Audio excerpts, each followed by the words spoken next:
নাই। আমি ভাড়া করে থাকি। এই মুহূর্তে একটা বাড়ি করা, একটা ফ্ল্যাট নেওয়া আমি উপদেষ্টা হিসেবে আমার জন্য কোনো কষ্টের ব্যাপার নয়।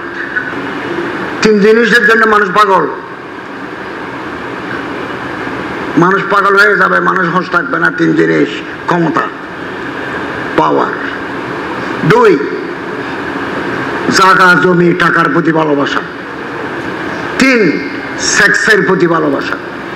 সুন্দর বালক দেখলে আধা বিনাশ হয়ে যায়, সুন্দরী মেয়ে দেখলে আর বিলকুল হুঁশ থাকে না। এই 3 জায়গায় মানুষ আছাড় খায়। আল্লাহ রাসূল সাল্লাল্লাহু আলাইহি ওয়াসাল্লাম এই 3 জায়গায় শক্তভাবে যে থাকতে পারে সে মানুষ জান্নাতি। চট্টগ্রাম আমার কিছু নাই। আমি মাদ্রাসায় পড়েছি চট্টগ্রামে, বিশ্ববিদ্যালয়ে অনার্স এমফিল পিএইচডি করে চট্টগ্রামে, কলেজে 26 বছর শিক্ষকতা করেছি চট্টগ্রামে, 2 বছর বিশ্ববিদ্যালয়ে শিক্ষকতা করেছি চট্টগ্রামে। আমার কোনো ফ্ল্যাট নাই, আমার কোনো জমি নেই, নাই। আমি ভাড়া করে থাকি। যেদিন ভাড়া করে থাকতে পারবো না সেদিন গ্রামে চলে যাব, কিন্তু আমি আল্লাহর কাছে সাফ। এই মুহূর্তে একটা বাড়ি করা, একটা ফ্ল্যাট নেওয়া আমি উপদেষ্টা হিসেবে আমার জন্য কোনো কষ্টের ব্যাপার নয়। আমি হালাল পথে যেতে হলে হালাল পথে যাব, হারাম পথে যাব না। আমরা রসুলের এই শিক্ষা আসুন আমরা গ্রহণ করি, আমরা মানি, 100% মানি। হারাম টাকা দিলে দোয়া কবুল হবে না কোনোদিন। আপনাকে আল্লাহর কাছে জবাব দিতে হবে, কথা শেষ।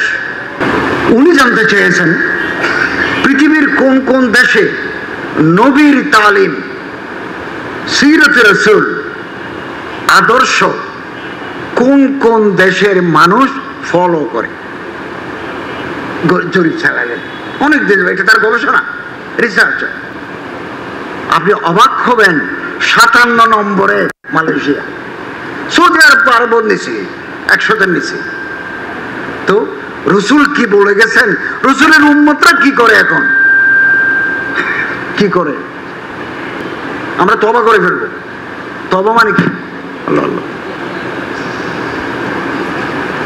তওবার 1 নম্বর শর্ত, আল্লাহর কাছে তওবা করি, মাফ চাই, চোখের পানি ফেলতে হবে।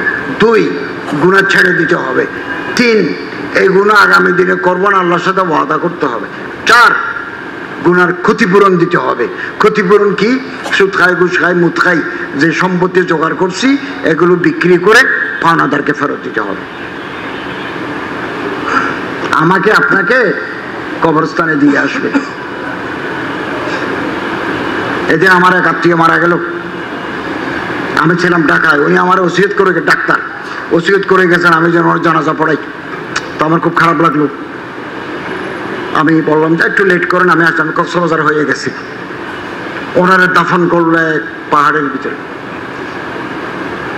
নিচে গেলাম, জানাজা নামাজের ইমামতি করলাম। যেহেতু উনি আমার আপনজন, ওনাকে একটু কবরের পারে থাকবো, উঠতে পারলাম না, পিচ্ছিল পথ, একটু বৃষ্টি হইলো, উঠার পথ নাই, নিচ থেকে জিয়ারত করলাম। এখন আজকে টেলিফোন করে বললাম যে আপনি একটু এস্টিমেট দেন, নিচ থেকে ওই কবর উপরে যাওয়ার জন্য একটা সিঁড়ি করে দেবো, আপনি এস্টিমেশন দেন। এই তো মানুষের জীবন। চোখ বন্ধ হয়ে গেলে আমার রাজত্ব কোথায়? আমার ক্ষমতা কোথায়? আমার দৌলত কোথায়? আমরা কবরে কি করে থাকবো? একা কবরে কি করে থাকবো? একটু চোখ বন্ধ করে।